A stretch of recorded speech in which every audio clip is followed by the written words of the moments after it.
बहुत ही कम समय में वो करोड़ों दिलों की मलिका बन गई। सैया दिल में आना रे, आके फिर ना जाना रे। उनका नृत्य, उनकी भाव भंगिमा, सब कुछ इतना परफेक्ट होता था कि बड़े बड़े निर्देशक भी दंग रह जाते थे। सर से चुनरिया क्यों सरके, घड़ी घड़ी मोरा दिल धड़के। बहुत ही कम समय में ही वो करोड़ों दिलों की मलिका बन गई थी और हर कोई उन्हें अपने मन मंदिर में बसाने के सपने देखने लगा था। हरी महफिल में हर कोई मुझे। साउथ से आकर राष्ट्रीय अभिनेत्री का दर्जा पाने वाली वो पहली महिला जिन्होंने बॉलीवुड में दक्षिण भारतीय हीरोइनों के प्रवेश का रास्ता खोल दिया। मन डोले मेरा तन डोले मेरे दिल का। और जिस पर चलकर दर्जनों अदाकाराओं ने देश भर के दर्शकों को अपनी खूबसूरती और प्रतिभा का जलवा दिखाया। क्या आप जानते हैं दोस्तों, फिल्मी जीवन में उनका नाम दो एक्टर के साथ जुड़ा, लेकिन किसी एक के साथ भी वो घर नहीं बसा पाए।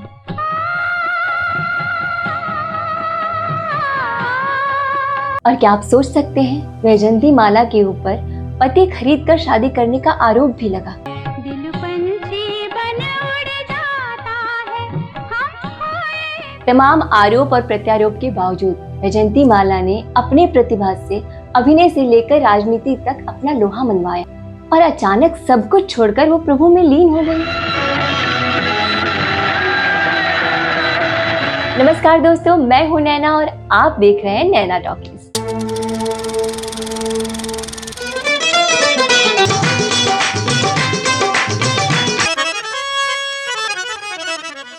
वैजयंती माला का जन्म 13 अगस्त 1936 में मद्रास यानी चेन्नई में हुआ था। उनके पिता का नाम एमडी रमन और मां का नाम वसुंधरा देवी था। वैजयंती माला की मां वसुंधरा देवी भी दक्षिण भारत की मशहूर नृत्यांगना और अभिनेत्री थी। ऐसे में वैजयंती माला को फिल्मों में करियर बनाने में मां की ओर से काफी सपोर्ट मिला। आपको जानकर हैरानी होगी दोस्तों कि मात्र 13 साल की उम्र में वैजयंती माला ने एक्टिंग करियर में डेब्यू किया था और उनकी पहली फिल्म तमिल थी।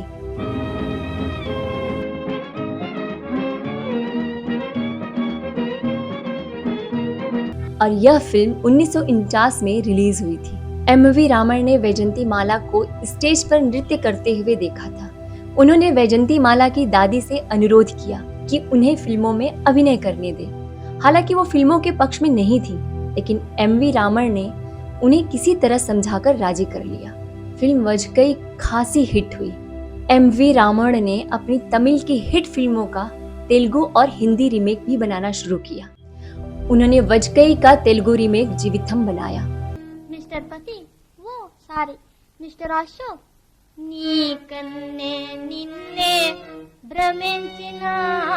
और वैजयंती माला को उसमें भी मौका दिया। इसके बाद उन्होंने वैजयंती माला को 1951 में आई हिंदी फिल्म बहार में उतारा, जो वजकई की रीमेक थी, और इस तरह बॉलीवुड में उनका डेब्यू हो गया।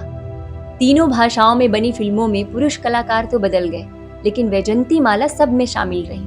तीनों ही फिल्में सुपर हिट साबित हुई और इसी के साथ वैजयंती माला पहली ऐसी दक्षिण की अदाकारा बनी जिन्हें अपने डायलॉग डब नहीं करने पड़ते थे। हुजूर आपका, हुजूर आपका, मेरा नाम लीजिए न मेरे बाप का। कहते हैं कि उन्होंने इस फिल्म में डायलॉग बोलने के लिए हिंदी सीखी थी, जिससे पूरी तरह से इन्वॉल्व होकर बॉलीवुड में काम कर सके। अगले साल 1953 में वो तमिल फिल्म पेन में भी नजर आई, जिसमें उनके को स्टार जैमिनी गणेशन, और इस फिल्म के तेलुगु रीमेक संगम में उनके हीरो थे एनटी रामाराव। फिर रामड़ साहब ने इसका बॉलीवुड रीमेक किया, जिसका नाम था लड़की। इस हिंदी फिल्म में नायक थे किशोर कुमार और भारत भूषण साहब। और इस तरह उनकी लगातार फिल्में आती रहीं और वो सफलता की ऊंचाइयों पे जाती रहीं।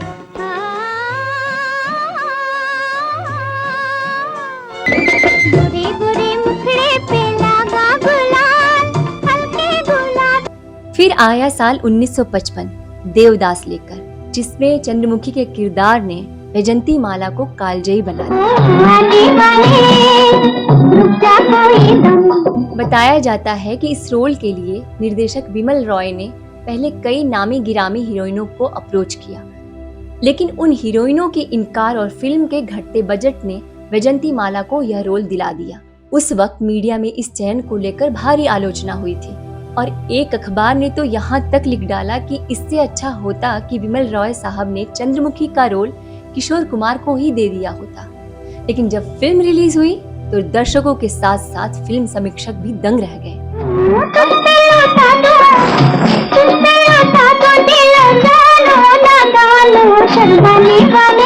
बात यहाँ तक पहुँची कि इस फिल्म के लिए उन्हें सहायक अभिनेत्री का फिल्म फेयर अवार्ड भी मिला। हालांकि वैजंती माला ने यह कहते हुए अवार्ड लेने से इनकार कर दिया कि वो फिल्म में सहायक नहीं, मुख्य अभिनेत्री हैं।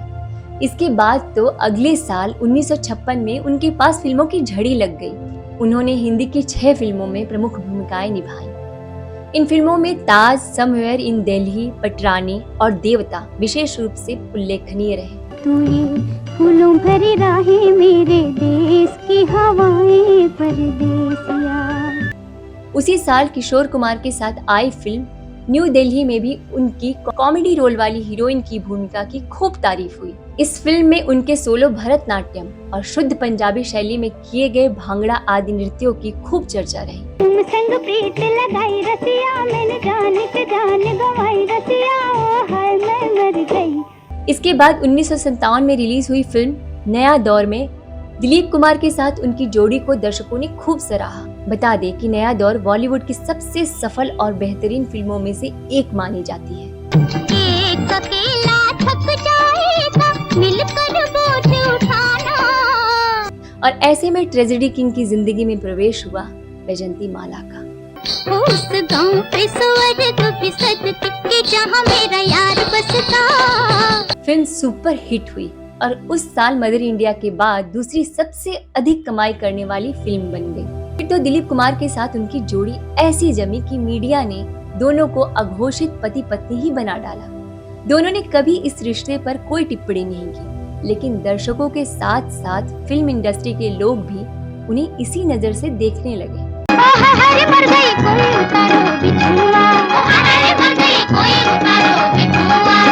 दोस्तों, विमल रॉय की इस फिल्म की शूटिंग से एक किस्सा जुड़ा है।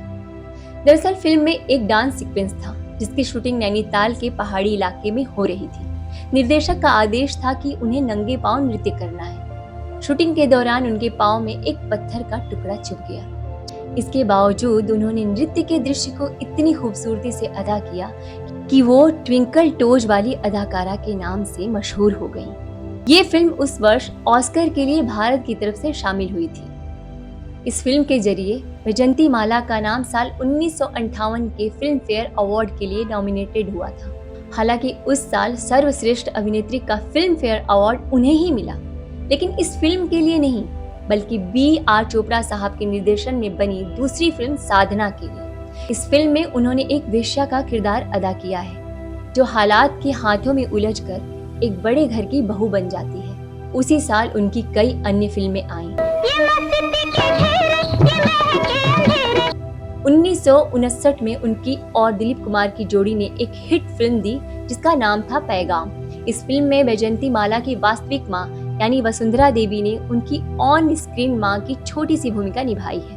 जवानी अकेले की घड़ियां हमको ना भाए। 1964 में उनकी कई यादगार फिल्में आई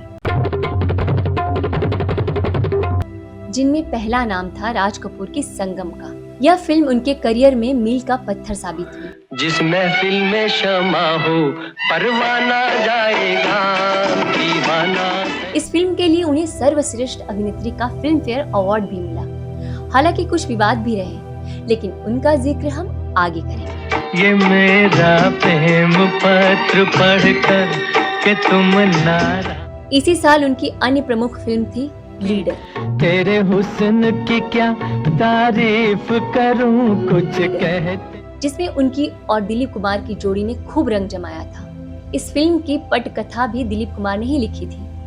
वैजंती माला दिलीप कुमार और राज कपूर के साथ लगातार फिल्में कर रही थी और इसी कारण दिलीप कुमार और राज कपूर के साथ इनका नाम जोड़ा जाने लगा और चर्चाओं का बाजार गर्म हो गया। दोस्तों, कहा तो ये भी जाता है कि वैजंती माला के लिए राज कपूर और दिलीप कुमार में खींचातानी होने लगी। क्या कहूँ आपसे प्यार है, बोल राधा बोल, संगम होगा कि नहीं। वैजंती माला और राज कपूर के अफेयर की चर्चा राज कपूर की पत्नी कृष्णा कपूर तक पहुंची तो उन्होंने परिवार में बवाल खड़ा कर दिया। वो घर छोड़कर चली गई और बताया जाता है कि करीब 4.5 महीने तक मुंबई के नटराज होटल में रही। राज कपूर ने इस दौरान अपनी पूरी एनर्जी पत्नी को मनाने और घर लाने में लगा दी और कहा जाता है कि आखिरकार कृष्णा कपूर इस शर्त पर मानी कि राज कपूर फिर कभी वैजंती माला के साथ काम नहीं करेंगे और ना ही कोई रिश्ता रखेंगे। फिल्मी पंडित बताते हैं कि राज कपूर से अलग होने के बाद एक फिल्म की शूटिंग के दौरान झील में काफी देर तक रह जाने की वजह से वैजंती माला को निमोनिया हो गया। तब राज कपूर की फैमिली डॉक्टर चमन बाली ने उनका इलाज किया। बाली पहले से ही वैजंती माला के बड़े फैन थे। इलाज के दौरान दोनों एक दूसरे को पसंद करने लगे और फिर बाद शादी तक जा पहुंचे। संयोग भी ऐसा कि जिस राज कपूर से शादीशुदा होने की वजह से दोनों का रिश्ता टूटा था, उन्हीं की फैमिली डॉक्टर से इस बार भी आंखें चार हुई थी और अफसोस कि वो शादीशुदा थे।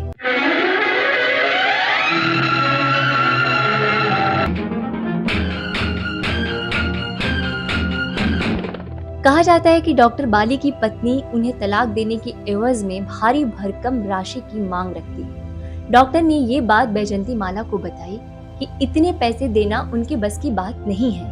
ऐसे में वैजंती माला ने खुद पैसे चुकाने की पेशकश कर डाली और वैजंती माला ने पूरी रकम अदा की। इसके बाद शुरू हुई दोनों की शादी की तैयारी।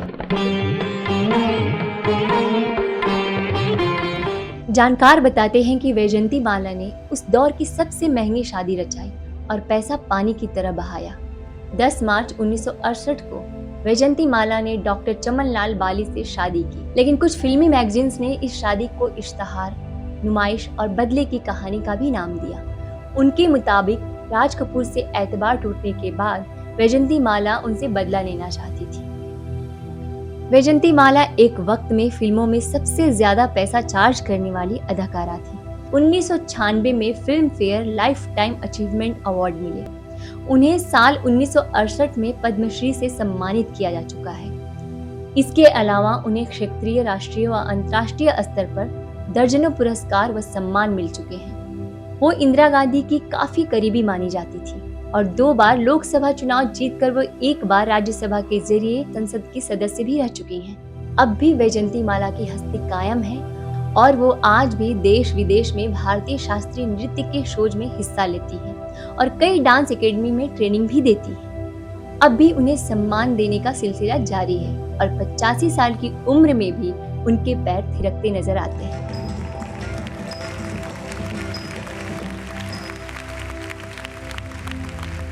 और अचानक सब कुछ छोड़कर वो प्रभु में लीन हो गई। तो ये था फसाना वैजंती माला जी का, जो हमेशा फलक पे रही और अपनी जिंदगी को अपनी शर्तों पे जिया। तो वैजंती माला जी की कौन सी फिल्म आपको सबसे ज्यादा पसंद है और कौन से गाने का डांस पसंद है, कमेंट बॉक्स में जरूर बताएं। तो अब अपने दोस्त और होस्ट नैना सिंह को दीजिए इजाजत और मिलती हूँ मैं आप सबसे अगले वीडियो में। तो प्लीज अपना प्यार देते रहें इसी तरह। Thank you.